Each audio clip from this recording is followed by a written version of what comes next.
Getting enough sleep. This is really important when you're healing your multiple sclerosis. I'm going to be talking about today why it's important to get enough sleep, how much sleep you need, and getting enough sleep will help your body repair. That's what happens when we go to bed at night and we spend all those hours resting.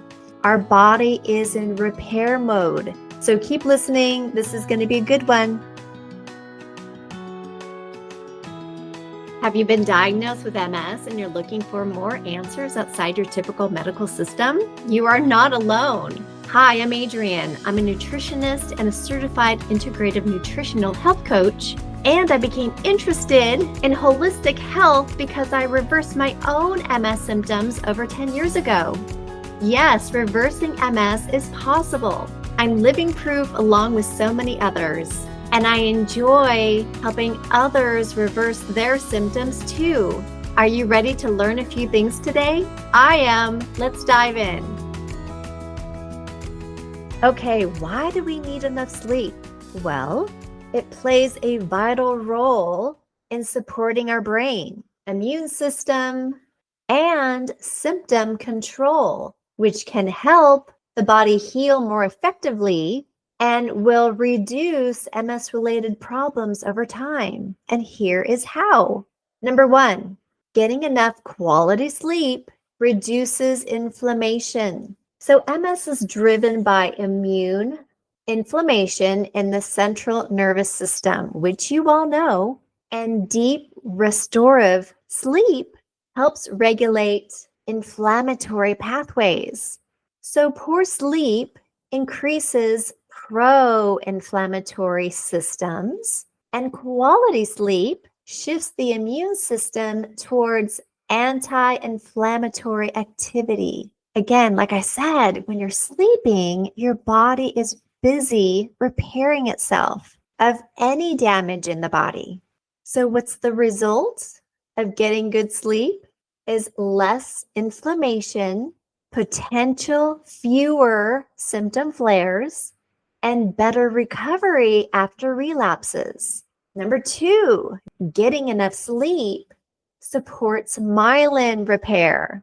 As you all know, myelin is the sheathing around our nervous system. It's kind of like a coating around a wire, so it protects our nervous system.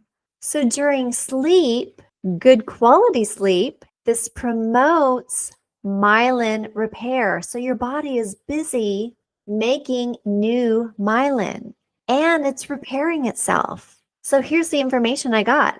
In animal studies, it shows that sleep deprivation reduces the brain's ability to repair myelin. So getting your sleep in helps the brain maintain and rebuild damaged pathways more effectively. So number three, why getting sleep is important. It enhances your brain's neuroplasticity. So getting enough sleep boosts this. This is the brain's ability to reorganize and form new neural connections.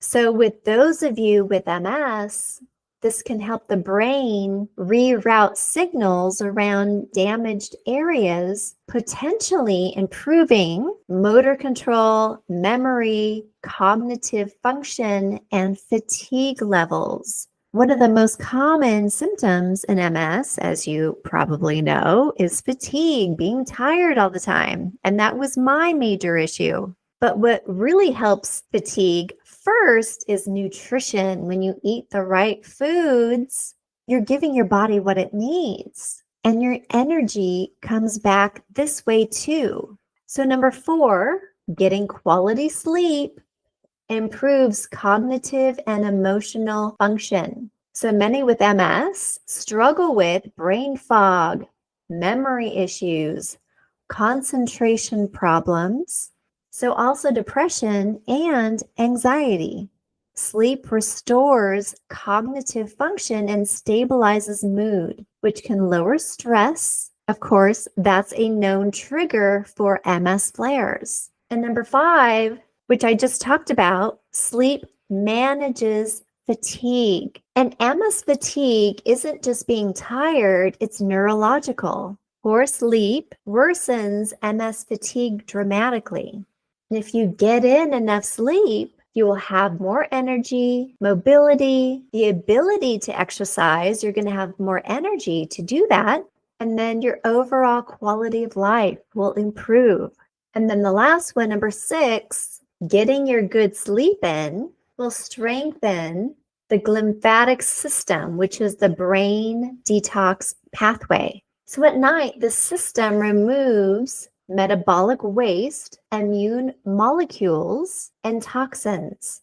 So if this process is impaired, inflammation and neurological stress increases. So you want to get in as much sleep as possible.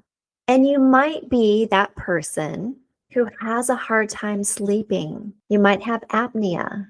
And some of you out there who really can't get more than 5 hours of sleep per night, you might have to see a specialist and figure out how you can get your quality sleep in every night. So I'm going to give you a bunch of ideas.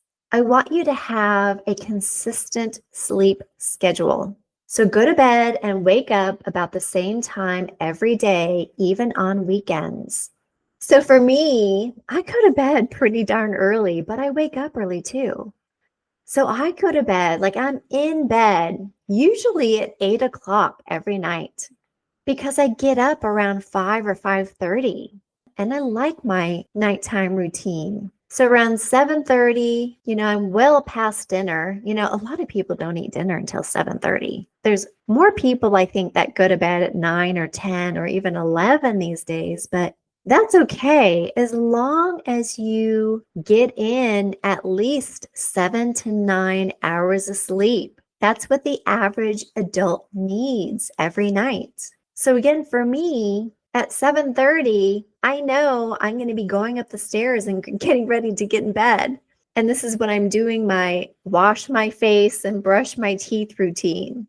Get on my jammies, and I'm getting ready to climb in that bed. So I also want you to engage in calming activities before going to bed. So if you could read a calming book or do some journaling before bed, maybe light a candle. Just do something that's relaxing before you go to bed. I'm the kind of person where I always have cold feet, and I always put socks on before I climb into bed. And if it's winter and I'm really chilled that evening, sometimes I will take a quick hot shower just to warm myself. And man, this helps me go to sleep pretty darn quick. I also have a rice pillow. So it's a mini pillow filled with rice. And sometimes I will throw it in the microwave for about a minute and it warms up. And I put it at the bottom of my bed to warm it up where my feet are. So if my feet are warm, this helps me go to sleep really quickly. And it also helps me get in quality sleep. So I also want you to optimize your sleep environment.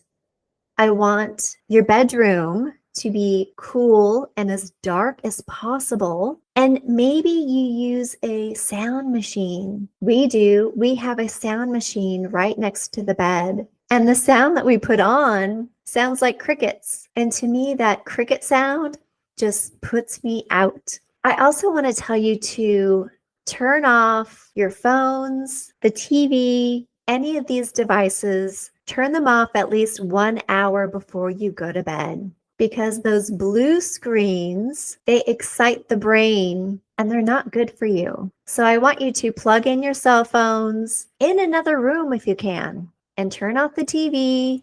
Don't be on social media at least 1 hour before bed. And I also want you to avoid large meals, caffeine, and alcohol before bedtime. If you do drink alcohol, try to make that at least 2 hours before you go to sleep. And hopefully, if you're a man, maybe you drink 2 glasses of wine or 2 spirits. Maybe if you're a woman, you drink 1. This is what Dr. Walls has in her book. It's kind of unbelievable. She allows it. And I don't drink every night. I love wine. And I'll have one glass once in a while with dinner. But usually we're done with dinner at 6 and I go to bed at 8. So that's kind of my routine. And also daily exercise and getting outside in the sunlight in the morning will help with your circadian rhythm to make sure you go to bed at the right hour and you get in those sleep hours. You also might want to try mindful activities like breathing exercises. Have you heard of box breathing, where you breathe in for 4, hold it, breathe out for 4, hold it again? This is just one example. Or meditating before bed. That will definitely get you in the relaxing mode. And a lot of us deal with stress and anxiety. So if that's on your mind, try to put that away. If there's something that you have to do tomorrow that's really important, write it down. Put it in your calendar so that you read it first thing in the morning. Don't let anything weigh you down as you're trying to fall asleep. And then limit naps. Like, of course, many people like to take short naps. Like, don't take a nap more than 30 minutes if you can. Now, you might have severe fatigue and maybe you need to nap more often, and that's okay.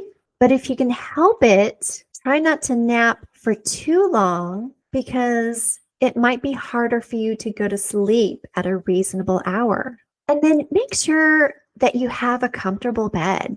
My husband and I just recently bought a new bed after 12 years because we realized our bed wasn't as soft anymore. It got harder.